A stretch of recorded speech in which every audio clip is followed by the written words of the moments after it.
God continued his assault of the gods and religious faith of Egypt by accosting both the people and animals of Egypt with boils. The recollection of the prophets of Israel continues in Exodus chapter 9, verses 8 through 12. Then the Lord said to Moses and Aaron, "Take for yourselves handfuls of soot from a kiln, and Moses shall toss it toward the sky in the sight of Pharaoh. Then it will become fine dust over all the land of Egypt, and will turn into boils, breaking out with sores on every person and animal through all the land of Egypt." So they took soot from a kiln, and stood before Pharaoh. And Moses tossed it toward the sky, and it became boils, breaking out with sores on every person and animal. The soothsayer priests could not stand before Moses because of the boils, for the boils were on the soothsayer priests as well as on all the Egyptians. But the Lord hardened Pharaoh's heart, and he did not listen to them, just as the Lord had spoken to Moses. The ancient Egyptians associated several of their deities with the healing of diseases.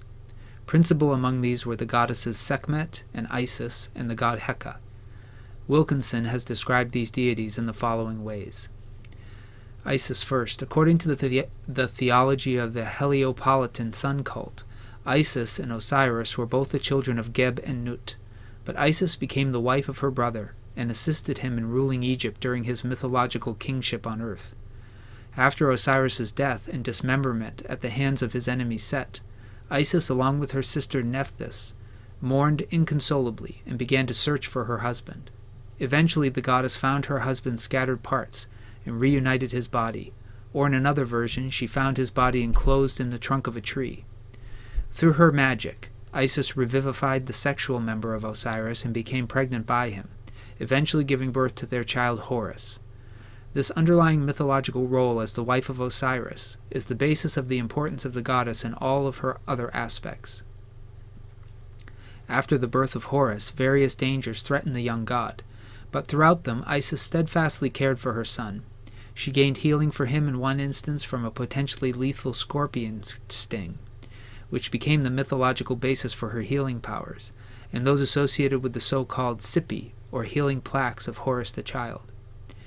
As the wife of Osiris and mother of Horus, Isis was also the symbolic mother of the king, who symbolically was the incarnation of the latter god. Magic is central to Isis's many roles, for it is through magic that Osiris was revived, Horus conceived and protected, and the deceased, whether royal or commoner, assisted in the afterlife. The magic of Isis was also invoked in many spells for protection and healing, often imploring the goddess to come to the aid of a child or individual as if he or she were Horus himself. Most of the myths relating to the goddess stress her magical ability. Heka. For the Egyptians, Heka, or magic, was a divine force which existed in the universe like power or strength, and which could be personified in the form of the god Heka. Mythologically, Heka was believed to have existed from the time of creation, and to have empowered the creation event so that the god Heka could likewise be seen as a creator god. Because of his great power, the pyramid texts make it clear that Heka was feared by the gods themselves. Sekhmet was the most important of Egypt's leonine deities. As with many Egyptian goddesses, she had two distinct aspects to her personality.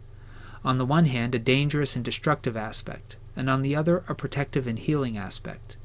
Because Sekhmet was said to breathe fire against her enemies, she was adopted by many Egyptian kings as a military patroness and symbol of their power in battle, and bore martial titles such as Smiter of the Nubians. Even the hot desert winds were said to be the breath of Sekhmet. The leonine goddess was also directly associated with plagues, often called the messengers or slaughterers of Sekhmet, and this too could be tied to the king's power. The goddess also had the power to ward off pestilence and could function as a healing deity, even being called Sekhmet, Mistress of Life. The priests of Sekhmet are known to have been organized for the cultic service of the goddess from Old Kingdom times, and also appear to have played an important role in the magical aspect of medicine in later times, reciting prayers and spells over the sick, along with the physical ministrations of the physicians. Sekhmet particularly was associated with the livestock-related deities we discussed in Chapter 6, particularly Hathor and Ptah. Disease has been a constant companion of humanity throughout recorded history, and every religious system of which we are aware included teachings and rituals involved in the diagnosing and healing of diverse maladies. In the West today, disease has been understood to be a quite natural part of life on Earth, caused by concrete natural elements of the material universe. Western medicine has come to understand microbes, genes, pollutants, radioactive particles, mutations, rogue cells, the human immune system itself, and so on, as causes of human illness. For the ancient Egyptians, diseases were not merely material afflictions. For them, diseases also had spiritual aspects, and they often occurred as a result of the supernatural activities of divine beings. In the West today, these assumptions may seem superstitious and ignorant, and it is certainly true that our understanding of the material aspects of human illness are far superior to those embraced throughout most of recorded human history. However, even today, the spiritual aspects of illness are recognized and oftentimes remain confounding. Today in the West, we generally associate the spiritual aspects of illness with what are called psychological maladies and effects. For example, depression, personality disorders, placebo effects, and so on. Though few in the West today would call these illnesses and effects spiritual, the existence of disorders and items that seem to affect the spirit of a person, sometimes without a discernible biological cause, at the very least reveals that our ancestors' concern for the spiritual aspects of human experience were less naive than the West has often assumed. When God afflicted the people and animals of Egypt with boils, God was inviting the Egyptians to call upon their deities of health and healing to remedy them. It's unclear whether this plague affected the Israelites, though it's likely that they were spared. The last two plagues did not affect the people of Israel, and in Exodus chapter 9, verse 11, the text specifies that the boils were on all the Egyptians. Even so, the text is silent as to Israel's experience in this instance. Even more, once again the book of Exodus does not record the cessation of this plague. Pharaoh did not ask Moses to pray for healing, and the text does not indicate that Moses did so. It is possible that the boils too remained until the last. What is clear is that neither the soothsayer priest nor the gods of Egypt could bring relief to the Egyptian people. Which god of the West is akin to these gods? The Egyptian gods of health and healing today have been subsumed by the Western god of medicine. In the covenant of Sinai, if one were stricken with a debilitating illness or a possibly contagious disease, one was to present himself or herself to a priest for evaluation. An example of this procedure can be seen in Leviticus chapter 13, verses 1 through 3. The text says, "Then the Lord spoke to Moses and to Aaron, saying, When someone has on the skin of his body a swelling, or a scab, or a bright spot, and it becomes an infection of leprosy on the skin of his body, then he shall be brought to Aaron the priest, or to one of his sons of the priests. The priest shall look at the infected area on the skin of the body." This process was not unique to Israel. From the ancient Egyptians to the Babylonians to those living in the Roman Empire of Jesus' day, the sick went to religious leaders and religious shrines to seek healing. As Angel Lise Burnett has explained in her article, The Religion in Medicine, an exploration of healing through examination of Asclepius and the Epidaurian Lamata, in Prandium, which is the Journal of Historical Studies for the University of Toronto, Mississauga. She wrote this: "In ancient Greece, good health was always accredited to the gods, and therefore being cured of one's illnesses was believed in all circumstances to be a gift of mercy from the gods. After performing the required rituals at the sanctuary, the ill went to bed in hope that Asclepius would appear to them during the night to answer their prayer request. Asclepius was a hero god, one of the 12 Olympians, and was the god of medicine. According to Greek mythology, Sharyn, being the father of the medical art, taught Asclepius his medical skills, and with Athena's gift of Gorgon's blood, Asclepius, a surgeon, was able to master medicine by delaying death, and in some cases, bring some back from death, until being later forbidden to do so. Asclepius subsequently retired to become a divine consulting physician. In oracles and through dreams he advised treatments and prescribed drugs to be taken by his patients or to be administered by doctors. Asclepius's myth and the Asclepia served to provide an alternative to home remedies and self and family care to those who were burdened by their illnesses and suffered in pain. Another important aspect to the Asclepia was the priests. They were the highest authority at the Asclepia, directed the sequence of the sacrifices and worship and the rituals that needed to be closely followed in order to receive the cure. Today in the West, medical practitioners are the new priesthood of the god of medicine. This is not to say that there's anything sacrilegious or idolatrous about partaking in or benefiting from medical science, particularly since medicine today is intentionally materialistic and largely dismissive of the spiritual aspects of health and healing. We might remember that even the Apostle Paul's traveling companion Luke was a physician and seemed to have continued to be so after having come to faith in Jesus. However, the gatekeepers of the knowledge of healing and the communion with the gods necessary to diagnose and treat illnesses were priests in the ancient world, and they are now medical practitioners. The Christian scriptures reveal to us that God himself provided guidelines for health and healing to Israel in the covenant of Sinai, as we saw previously. And Jesus, throughout his earthly ministry, was approached by large crowds seeking healing and freedom from debilitating diseases. A series of such instances can be found in the Gospel according to Mark, chapter 5, verses 21 through 43. The Gospel says this: When Jesus had crossed over again in the boat to the other side, a large crowd gathered around him, and he stayed by the seashore. And one of the synagogue officials, named Jairus, came, and upon seeing him fell at his feet, and pleaded with him earnestly, saying, My little daughter is at the point of death. Please come, lay your hands on her, so that she will get well and live. And he went off with him, and a large crowd was following him and pressing in on him. A woman who had had a hemorrhage for 12 years, and had endured much at the hands of many physicians, and had spent all that she had and was not helped at all, but instead had become worse. After hearing about Jesus, she came up in the crowd behind him and touched his cloak, for she had been saying to herself, If I just touch his garments, I will get well. And immediately the flow of her blood was dried up, and she felt in her body that she was healed of her disease.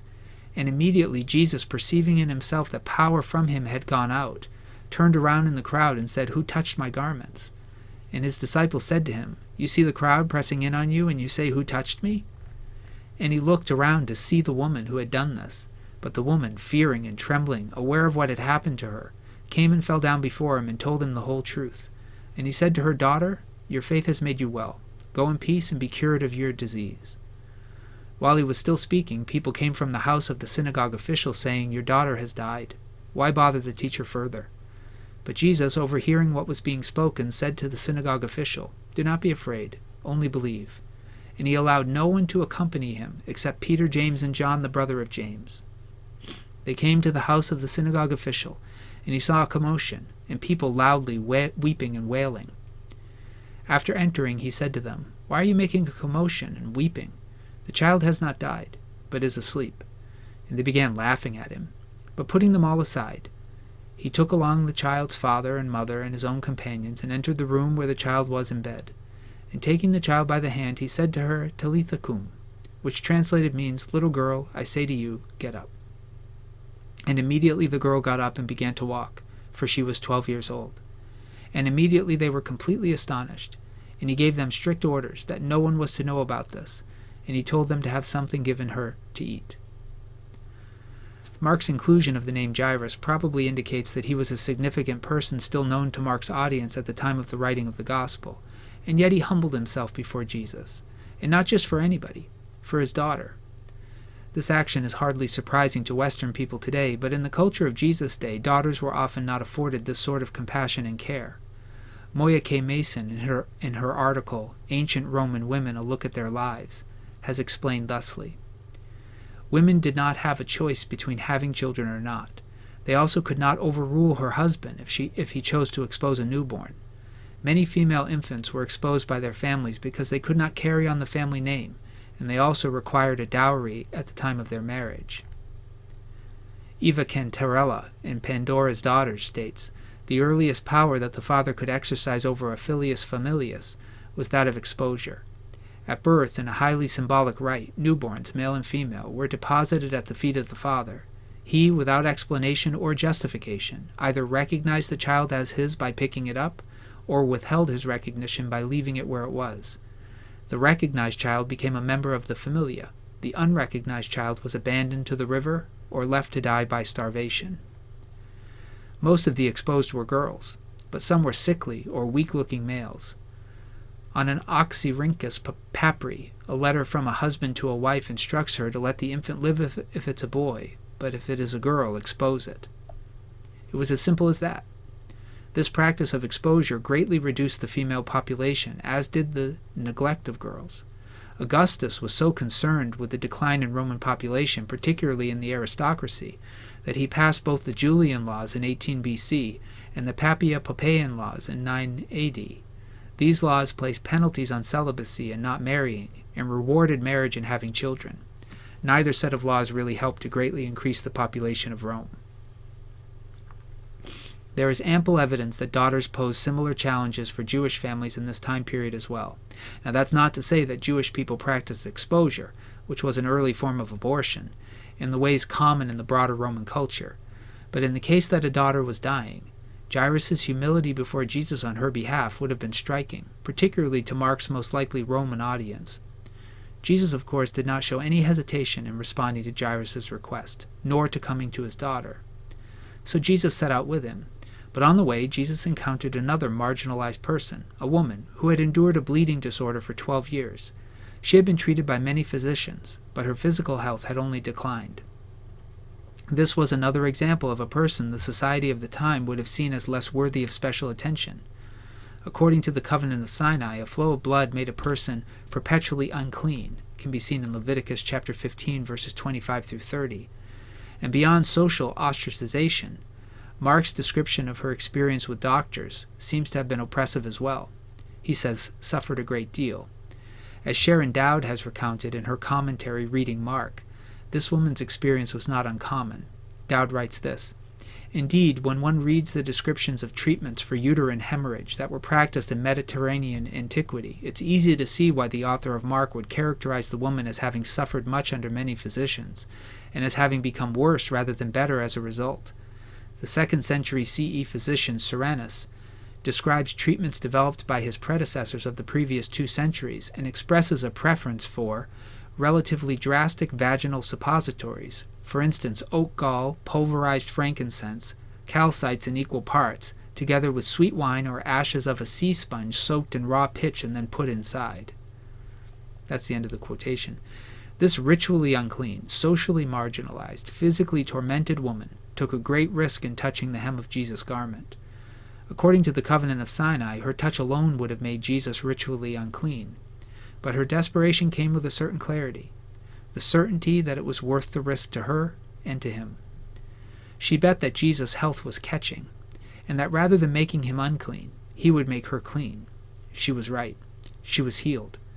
And Jesus realized what had happened despite the crowd. And what did Jesus do once she was exposed? By the covenant of Sinai, there should have been a penalty, but instead Jesus praised her. Let's recall Jesus' words to her and to Jairus' daughter whom he healed afterwards. This is Mark 5, verse 34. "And he said to her, 'Daughter, your faith has made you well.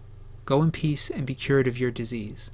And then later in verse 41, "And taking the child by the hand, he said to her, 'Talitha cum,' which translated means, 'Little girl, I say to you, get up.' And immediately the girl got up and began to walk, for she was 12 years old. And immediately they were completely astonished. And he gave them strict orders that no one was to know about this. And he told them to have something given her to eat." When Jesus restores a person, he restores not only their lives, but their personhood, their dignity. Here Jesus credited the woman for her faith and pronounced a blessing on her for full and complete healing. Jesus restored her not only physically, but emotionally, spiritually, and communally as well. Similarly, with respect to Jairus' daughter, Jesus left the impression that she was only asleep, guarding the knowledge of the miracle, which could have followed her, and instructed them to feed her. Jesus again showed social and personal concern for this girl. These accounts illustrate several distinct differences between Jesus and the various priests and gods of medicine throughout human history. First, the goal of the priests of medicine is healing, the extension of life, oftentimes without respect to the quality of that life. Now, that's not the fault of such practitioners. It's a limitation of healing without the one true God. The body can be made to survive, but often it cannot be made whole again.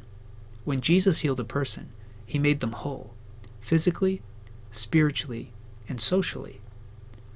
Second, for the priests of healing throughout history, healing comes with a cost, and it has often been a high one. Many chronically ill people, like this woman who suffered from a bleeding disorder, or like a father watching his daughter wither away before him, will do anything to be saved from these illnesses. It was this very desperation that led the woman to risk what little remained of her place in society by touching the hem of Jesus' garment. and it was what led her time and time again over the course of 12 years to subject herself to often torturous medical treatment. It was also this desperation that led a powerful man to humble himself before a wandering rabbi. Priests of healing are often in a position to ask any price for their expertise, and a great many people are desperate enough to agree to any terms upon the promise of healing. But Jesus exacted no price from those he healed. He asked only that they trust him. Now, many a religious faith healer throughout history has seemed to ask the same.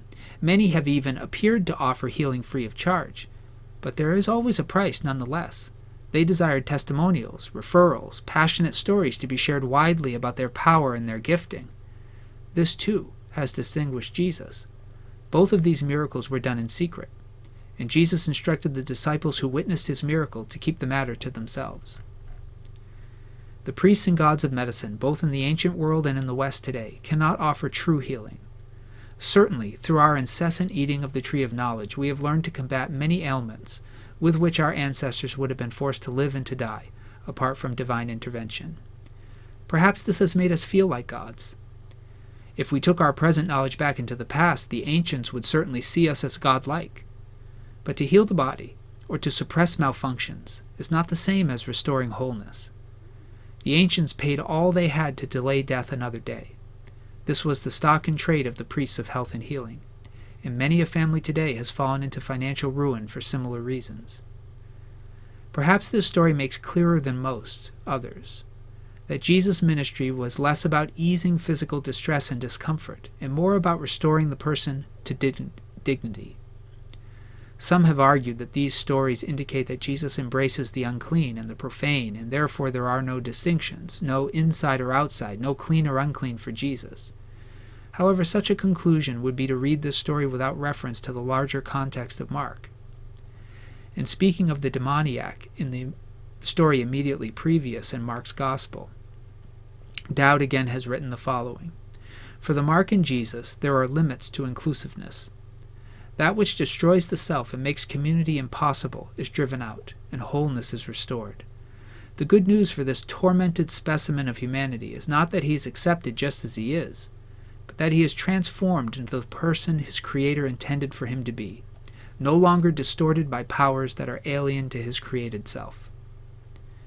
I suspect the same applies to all the miracles in this set of stories, from the demoniac to the 12-year-old girl to the woman afflicted with 12 years of bleeding. It's not the acceptance of Jesus that stands out in these stories. It is the restoration of Jesus, Jesus' desire and capacity to make the unclean clean, the possessed pure, the dead alive, and Jesus' capacity to bring healing to the whole person while at the same time humbling himself and protecting those who he healed. These things stand apart from all who stand in his place as alternative saviors. Many a person has pursued a career in medicine for noble and upstanding reasons. Medicine is not a god to all who practice it, nor is it an idol for all who benefit from it. Medicine becomes a god when it presents itself as, or becomes in our eyes, a savior.